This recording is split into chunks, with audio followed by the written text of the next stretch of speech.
Hello everyone, and welcome to the show.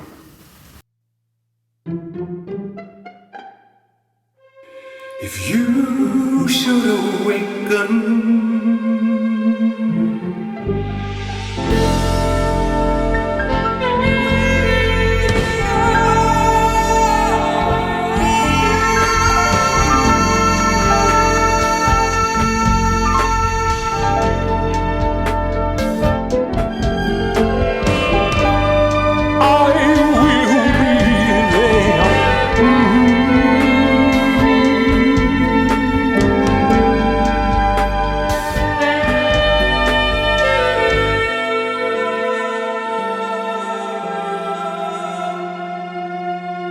I will be there when you wake from your lovely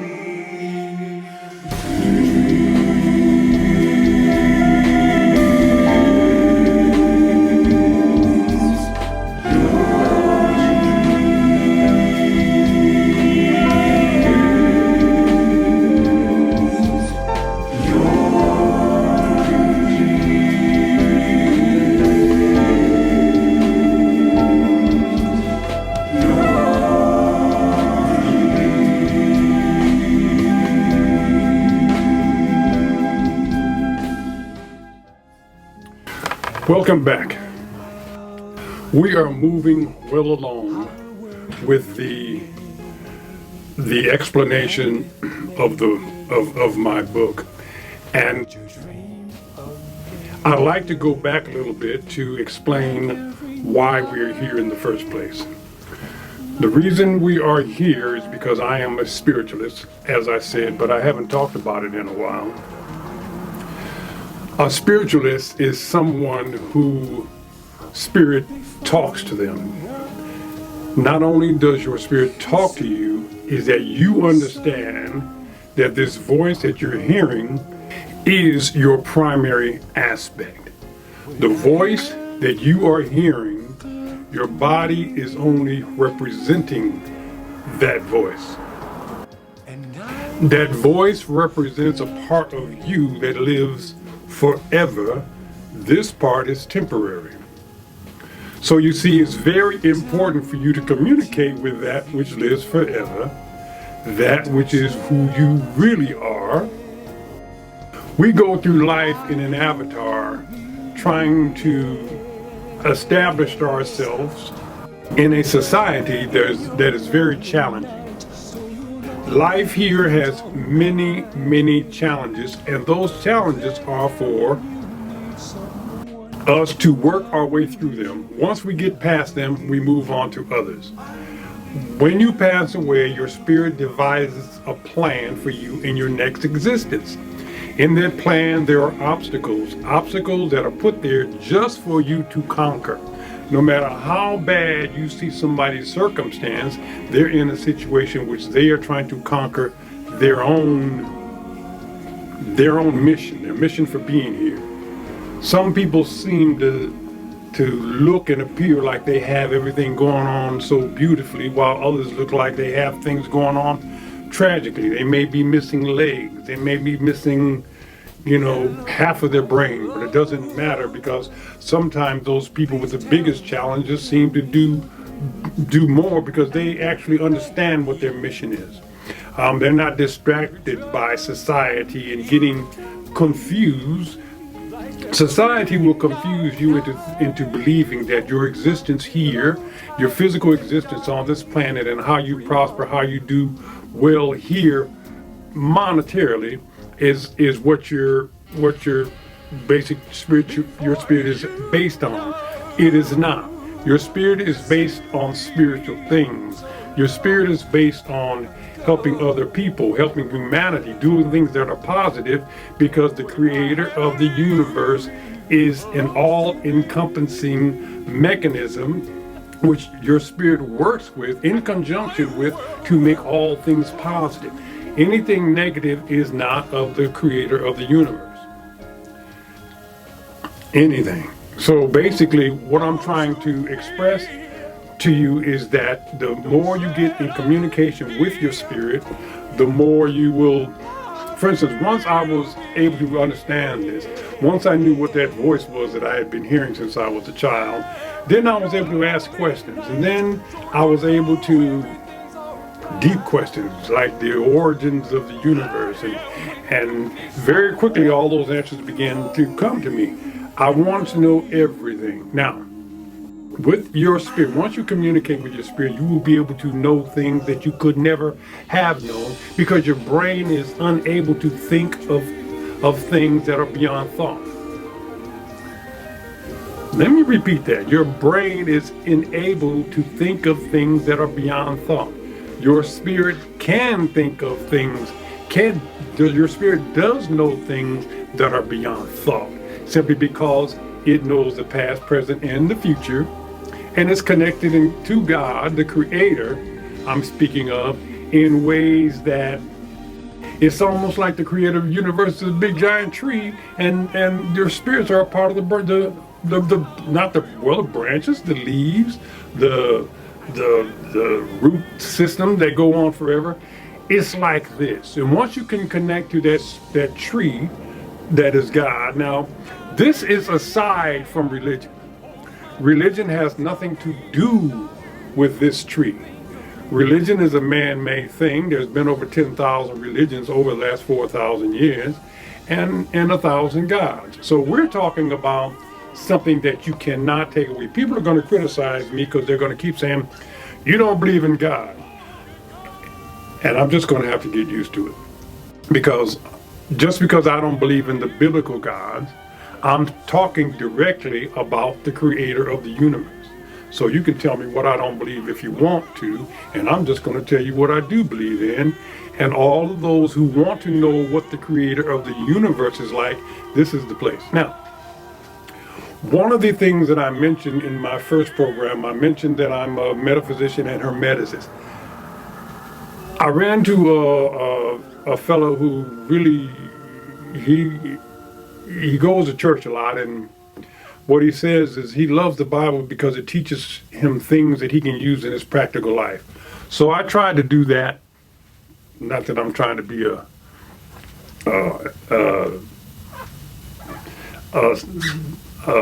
biblical scholar, but I just thought I would put the best things, the most things I could put into my book that would do the same thing. The most important thing, if you want to understand how this whole thing works, is to understand what Hermeticism is. Not a lot of people are going to know what that is. Hermeticism is mastering the teachings of Hermes the thrice born, who is the main character in this book. We're going to go to chapter 35, the line of Adam, and then when I come back, I will talk a little bit more about this. Enjoy this chapter. Chapter 35, the line of Adam. The time of the gods on earth were 8,000 years.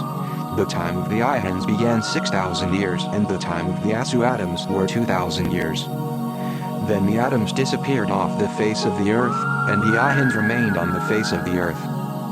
And there remained on the earth a secret people, the Iahans and the carnivores and cannibalistic Druks.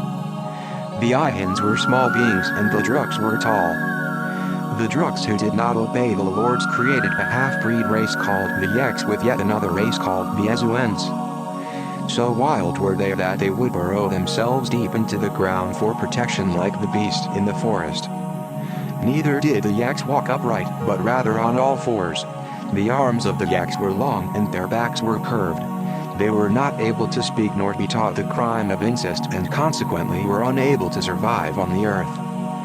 So too was the fate of the Druks. The Iahans seed would survive everlasting life while the others would not. Neither on this world nor on the next. The Iahans would make servants of the Druks, and the angels taught the Iahans to make eunuchs of them. Many Druks would also survive by venturing to the land where the Kamits would dwell. For the Iahans, this would be the beginning of their spiritual journey. They began to understand the principles worship and praise. They learned the meaning of commitment and loyalty, and the submission to authority. They were convinced that if they were to obey, they would be rewarded, as was proven to them by the many teachings of survival that were being taught. They began branching out, creating cities with the connection of a belief system that would bind them together, though far apart. Statues were duplicated to show clansmanship and commonalities between like kind.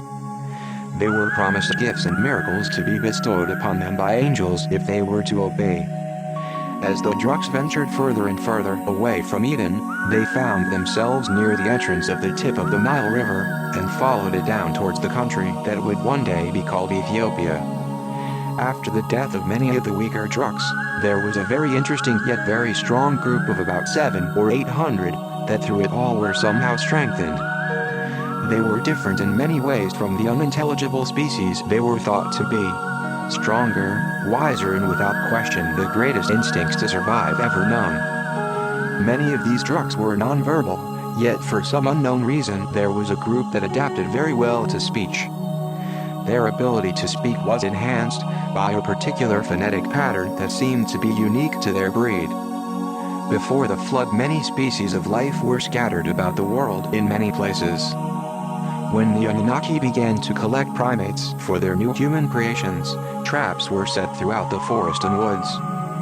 It seemed almost impossible to capture advanced primates because of their communal instincts. When one was captured, there would be 3 to help release.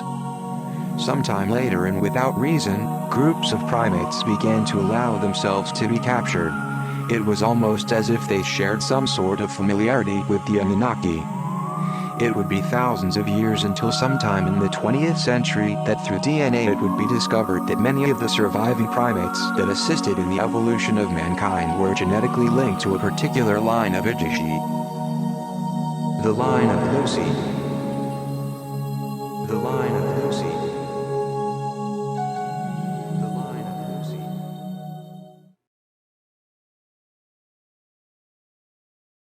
Subscribe and push the like button. Welcome back.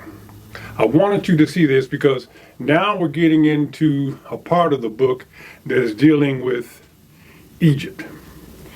And in Egypt, back at this particular time, was the most important time in mankind's history because that was the development of mankind. We went from Neanderthal to Homo sapiens sapien. So we're about to get into the parts where we've come down from outer space. We started with the creation of the cosmos.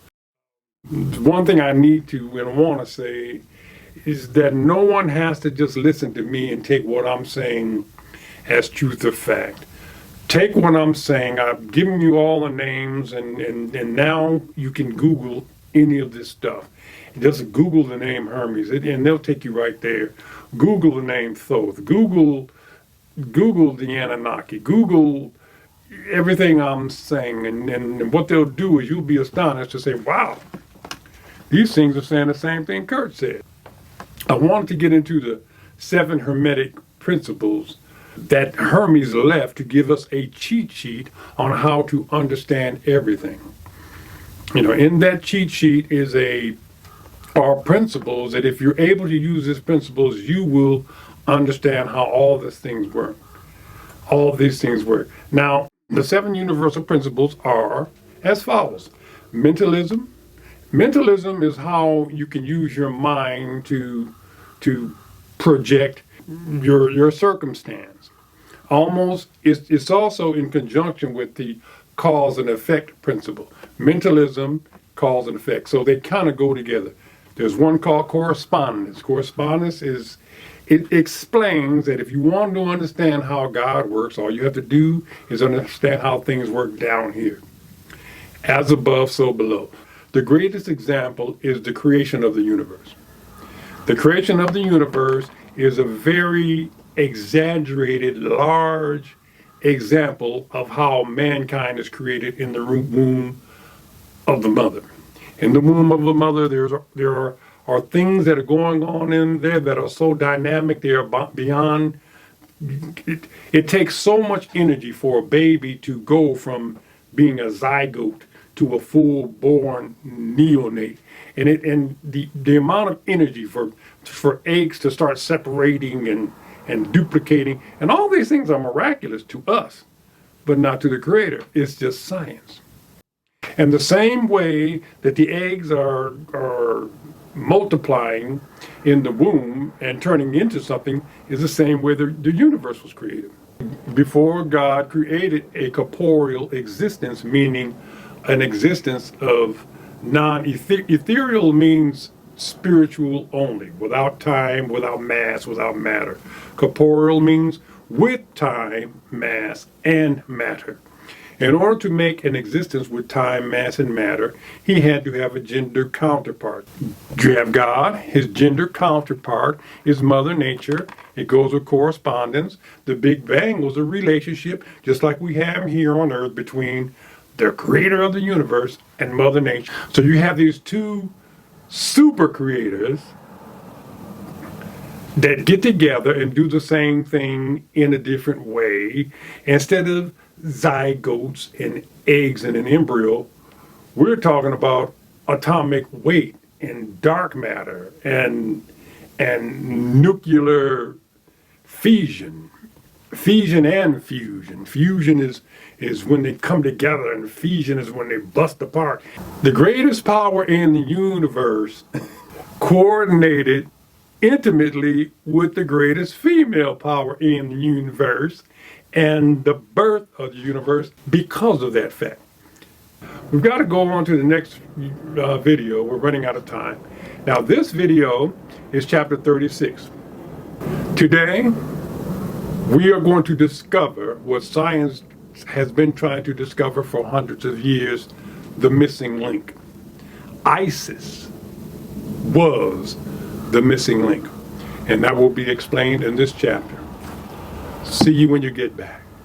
Chapter 36, The Genes of Isis. About the year 950 BCE, the Hebrews began to use the word Genesis to describe the beginning times as it presents itself in the first book of the Bible.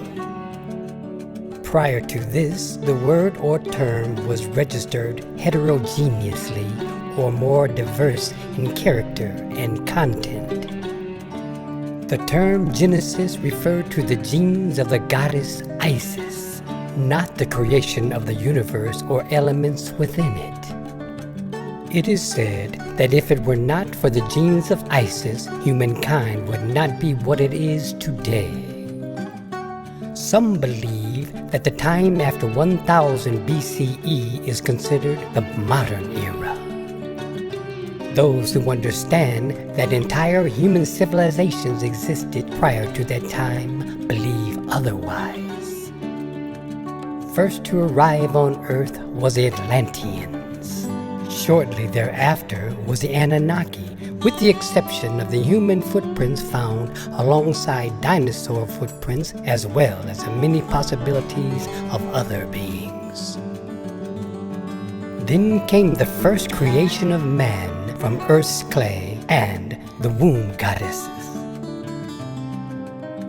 After the flood, humans were created yet again from DNA provided from primates, and it remained as such for thousands of years. When the Atlanteans arrived in what is now called Egypt, the Anunnaki landed on a portion of Earth that would someday be known as the Middle East or Mesopotamia, which in its beginnings were the Gardens of Eden. In these gardens was the effort to continue the sequence or expound upon the theme of the earlier one.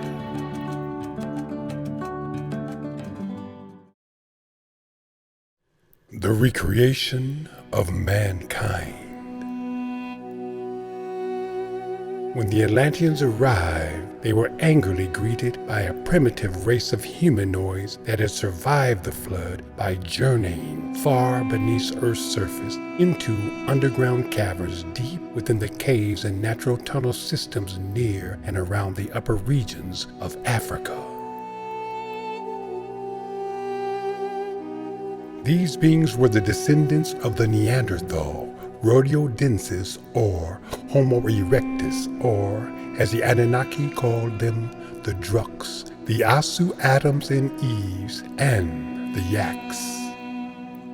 Immediately upon arrival, the Atlanteans would begin the process of making civilized the hairy barbarians as they became known as.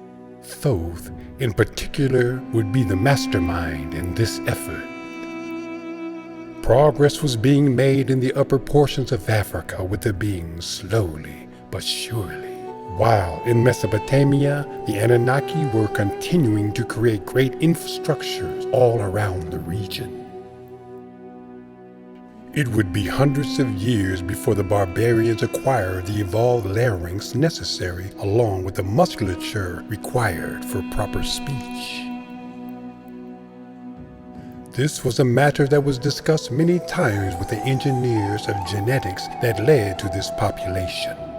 However, little could be done without considering yet another flood event to eliminate the remaining non-vocal species. Such an event was completely out of the question. The amount of destruction created by the first flood was so overwhelming, unbelievable, and damaging that the Atlanteans and the Anunnaki found the recovery difficult by all measure. The Atlanteans and Anunnaki found it necessary to create permanent structures all over the world, much like the ones that were already erect on the planet Mars at Cydonia, that would survive any natural event just for navigation and landmark purposes. It is said that even the land that Egypt set upon was risen several hundred feet just to anticipate earthquakes and tsunamis. Contrary to popular belief, the pyramids were in fact created before the Egyptian population was able to understand what buildings were. They had not yet reached a level of evolution and intelligence or ability to assist in its creation. The pyramids were raised by machines. In fact, the same exact machines that were used to part the Red Sea in the time of Moses, feed the Israelites in the Sinai, and bring down the walls of Jericho. During the pyramid's erection, the barbarians simply sat in amazement from a distance, wondering what exactly was going on. Eventually, the population progressed to a point where they would begin to appear and behave to a level whereby consideration could be made that they were civilized humans. Well, almost. After 2, maybe 3,000 years, the population had evolved to a point of creating their own housing and infrastructure, education and health, and the understanding of well-being. Yet they still appear like the hairy, protruding, unibrowed beings that they had been for thousands of years, though their posture had improved greatly. Thoth was still in command of the entire Egyptian effort. You must remember that the Atlanteans and the Nibiruans had extremely long lives because of their biological clocks. It was said that the Anunnaki could live well over 400,000 years, while no one could really know how long the Atlanteans could live. After several hundred years, it became time for the people to begin the process of governing themselves. Yet they had not the proper model of a leader as of yet. One of the families did, however, stand out a bit. They were well known throughout the realm. Their father had even become mayor, or the equivalence thereof, so to speak. The problem was they just didn't have quite the proper model that the population was patiently awaiting. In time, Thoth became more and more impatient. He began to ponder several scenarios, one that included his own personal touch. He began to recall the time when he was back on Atlantis, when he was Hermes, the trickster. He remembered how incredibly sinister he could be, if need be. The Egyptians made it clear that they preferred to be represented by someone that resembled the Atlanteans. One of the royal families of old Egypt believed that they possessed the perfect pedigree to be the representatives. They believed that they could lead the people even though the aesthetics were not exactly the ones that the population had desired. One evening, Thoth invited the family to the new palace for dinner and entertainment. With them came their 3 children, including the twins, Jeb and Nut. Jeb and Nut were the recently married sister and brother of their parents, Tefnut and Shu. After a great night of entertainment, the parents and husband of Nut fell prey to an intoxicating elixir they were given. After all had passed out, Thoth proceeded to seduce and entice the naive and young wife, Nut. Hermes and Nut proceeded to dance and laugh the night away. After much friendly and a little unfriendly sex play and hijinks, Nut fell into Thoth's arms, insisting that he quickly take her. Her defenses were useless against him, as she floundered about pleading to be loved by the great Atlantean king and protege of Aphrodite, the greatest seductress the world had ever known. She was taken that night, and the seed of Thoth was now within the twin sister. The next day, the family of Nut was none the wiser, as they were all awakened with a royal breakfast served in bed as y'all struggled to gather themselves. Thoth was certain that a pregnancy was inevitable because of the tools of artificial insemination that was used the night before. Remember, this is the same Thoth that mastered the science of genetics and cloning alongside Enki in the creation of Earth's mankind.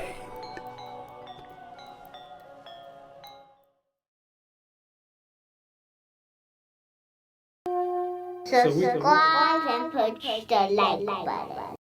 I'd like to thank everybody for coming. Don't forget to subscribe and like. We're going along good, and I really, really do appreciate you. I have like 100 subscribers, and I appreciate all the subscribers because when I first started out, I had 6, so I really appreciate it. We're not getting anywhere fast, but we're getting somewhere. Thank you for coming.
Subscribe and push the like button. How you know about the like button part?